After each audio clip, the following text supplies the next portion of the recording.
Dear students, the topic is frame of reference. We are in the electromagnetic relativity section, and the code is electromagnetic EMREL-S1. We would like to, before we continue with the relativity, we would like to discuss some terminologies which will be used in the coming topics. So, frame of reference, you may be familiar with it, so let's have a little review for that. Now, to describe a physical event, we need at least three-dimensional coordinate system associated with measurement, such a system is called a frame of reference or a reference frame. Obviously, three-dimensional coordinates in space. There are two types of frame of references. The first is called the inertial frame of reference or non-accelerated reference frame. A reference frame which moves with a uniform or constant velocity is called inertial reference frame. And you can see that this is some inertial reference frame, a frame of reference having x, y, z coordinates, three-dimensional coordinates. These are enough. These three coordinates are minimum to describe a certain event which is taking place in space. To measure the location or locate the position of that particular object or an event which is taking place in space, we need these three coordinates. Now, if this reference frame is moving with constant velocity, obviously the acceleration is equal to 0. So such reference frame is known as inertial reference frame or non-accelerated, and its acceleration is 0, non-accelerated reference frame. Second is the non-inertial frame of reference or accelerated reference frame. A reference frame which moves with a variable velocity, increasing or decreasing with time, is known as non-inertial or accelerated reference frame. This is again the three coordinates x, y, z, but this time this reference frame is moving with variable velocity. The velocity is not constant, and also the acceleration is not equal to 0. There is a certain acceleration as the velocity is varied. Now, invariance and covariance, these are the two very important terminologies used in the relativity or in general physical events. In order to get an intuitive idea, means the understanding idea of the difference between invariance and covariance, let us consider that we have an aquarium tank filled with water. We define the rectangular coordinates x, y, z, x, y, z to identify each space point in the tank. So this is an aquarium which is filled with water, and various points 1, 2, 3, 4 or a number of points can be identified as each space point at various points.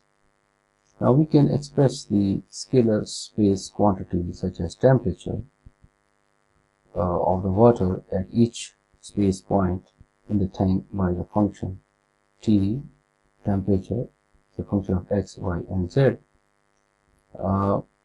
This is just a number associated with each point in the tank, representing the temperature, say in centigrade, degree centigrades, C degree centigrades, at space points, at those space points. Let's say T1, T2, T3, T4 are the various temperatures at these space points. Now suppose we change our mind and decide to use spherical coordinates, spherical polar coordinates instead of the Cartesian coordinates, that is r, theta and phi coordinate system, then the temperature will be a function of now r, theta and phi new coordinates. Now the new coordinates are known as the function.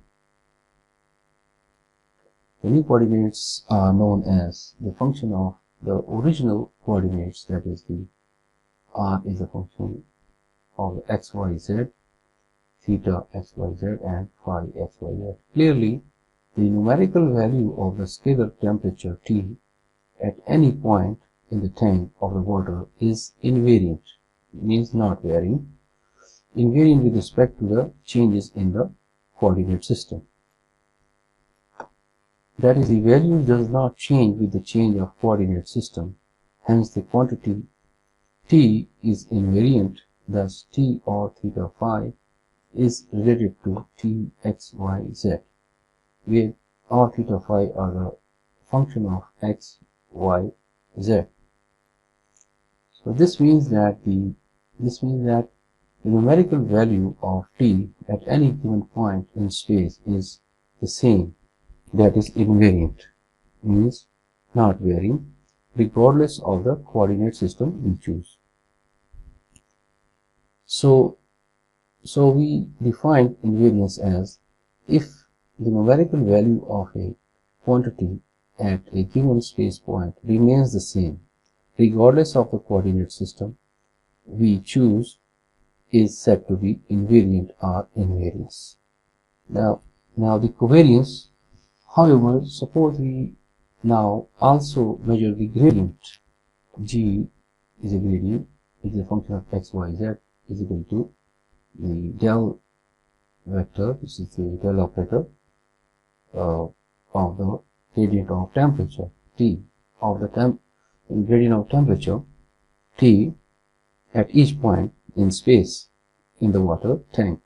Now the temperature gradient is a vector quantity at each space point x, y, z with spatial components.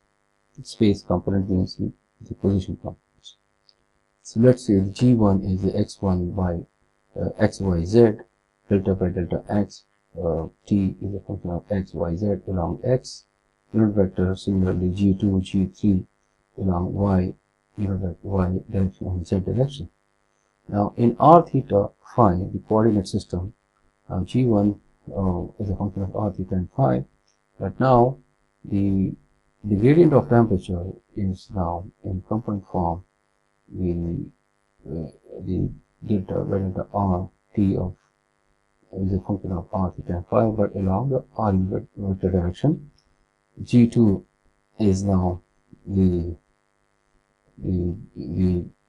theta unit vector direction, but 1 over r delta by delta theta of temperature function, and G3 the third, this is the 1, 2, 3 represents the r1, 2 represents the theta and 3 represents the phi. So there is 1 over r sine theta delta by delta phi T of r, theta and phi, that is the number phi unit vector. Where the equation 1 and 2, as we have these two equations, where this is the equation 1, which is the function of x, y, z in component form, and equation set of two, these set of equations, equation 2, which is the function of r, theta and phi, are the partial derivatives. Now let us consider that we want to express spherical polar coordinate system in terms of the Cartesian coordinate system and vice versa.